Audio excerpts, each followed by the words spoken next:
બરોડા, છોટાઉદેપુર અને મધ્યપ્રદેશને જોડતો જે નેશનલ હાઈવે પસાર થાય છે, આ રાષ્ટ્રીય ધોરીમાર્ગ પર ભારત નદી પર જુલાઈ 2023ના રોજ બ્રિજ તૂટી પડ્યો અને ત્યારબાદ સ્થાનિક જનતાએ અનેકવાર રજૂઆતો કરી.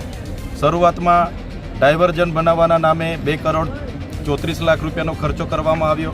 ફરી 2025માં 4 કરોડનો ખર્ચો કરવામાં આવ્યો અને આજ દિન સુધી નવો બ્રિજ બનાવવામાં આવ્યો નથી, જેના કારણે અહીંની જનતાને ખૂબ જ હાલાકીનો સામનો કરવો પડે છે.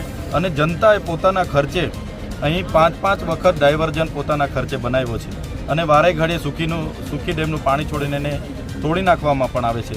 તો પ્રશ્ન એ થાય છે કે અહીંયા એટલા સાંસદ મોટી ફાંકા ફોજદારી કરે છે, એમના ધારાસભ્ય ફાંકા ફોજદારી કરે છે. તમારી સરકાર છે 30 વર્ષથી, 3 વર્ષ થઈ ગયા, જનતા હેરાન થાય છે, 35 કિલોમીટર ફરીને આવે છે, તમને એક બ્રિજ નથી બનાવાતો. અમે જનતા વતી અહીંયા આવ્યા છે, મુલાકાત લીધી છે અને અમે નેશનલ હાઈવે ઓથોરિટી એ અધિકારીઓ અને નેતાઓને કહીએ છીએ, સરકારને કહીએ છીએ, જો તાત્કાલિક ધોરણે આ કામગીરી જો ચાલુ કરવામાં નહીં આવશે તો નેશનલ હાઈવે 56ની જે કામગીરી ચાલુ થયેલી છે એને અમે અટકાવીશું. કેમ કે જ્યારે વડાપ્રધાન આવવાના હોય, મુખ્યમંત્રી આવવાના હોય, રાતોરાતો કામ થઈ જાય. 3 વર્ષ થઈ ગયા, અહીંયા જે પબ્લિક હેરાન થાય છે એ કોઈ ધારાસભ્ય જોવા નથી આવ્યું, કોઈ સાંસદ જોવા નથી આવ્યું અને મોટી ફાંકા ફોજદારી કરે છે. એટલે હવે અમે ચલાવવાના નથી. અમને નવો પુલ જોઈએ, નવું ડાયવર્ઝન જોઈએ અને નવો બ્રિજ બને ત્યાં સુધી ડાયવર્ઝન કાર્યરત હોવું જોઈએ. અને જે પણ લોકોએ 6 કરોડ 34 લાખના અહીં બિલો બનાવ્યા છે, એટલું કામ નથી થયું, એની પણ તપાસ થવી જોઈએ એવી અમારી માગણી છે. સ્થાનિક ધારાસભ્ય આજ દિવસ સુધી 3 વર્ષથી જોવા નથી આવ્યા. અહીંયા બધા જ આગેવાનોને મેં પૂછ્યું, એમણે કીધું કે અમે તો સાંસદને મળ્યા, ધારાસભ્યને મળ્યા, પણ કોઈ જોવા નથી આવ્યું. 3 વર્ષથી હાલાકીનો સામનો કરે છે પ્રજા.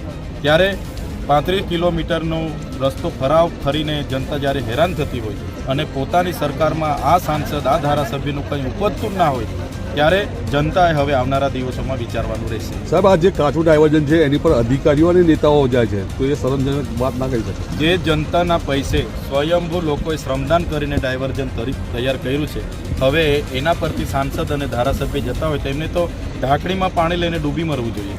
તમારી સરકારમાં તમે આટલું નથી કરાવી શકતા કે જનતાએ પોતાના ખર્ચે આ બધું કરવું પડે? અહીંયા આટલી બધી લાખો મેટ્રિક ટન રેતી નીકળે છે, બરાબર? અહીંયા આટલી મોટી રેતી રોયલ્ટીની ગ્રાન્ટ આવે છે, DMA ફંડ આવે છે, એ તમારે અધિકારીઓ, એજન્સીઓ, કોન્ટ્રાક્ટરો સાથે મળીને નેતાઓએ માત્ર કમિશનો જ ખાવાના છે?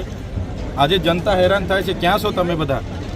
તમારી સરકારમાં કેમ તમે રજૂઆત નથી કરી શકતા? કેમ તમે માગી નથી શકતા? એટલે હવે અમે આવી ચલાવવાના નથી. ઉગ્ર આંદોલન થશે. જો સત્વરે આ કામગીરી ચાલુ નહીં કરશે, નેશનલ હાઈવે 56ની કામગીરી અમને અટકાવવાની ફરજ પડશે તો અમે અટકાવીશું.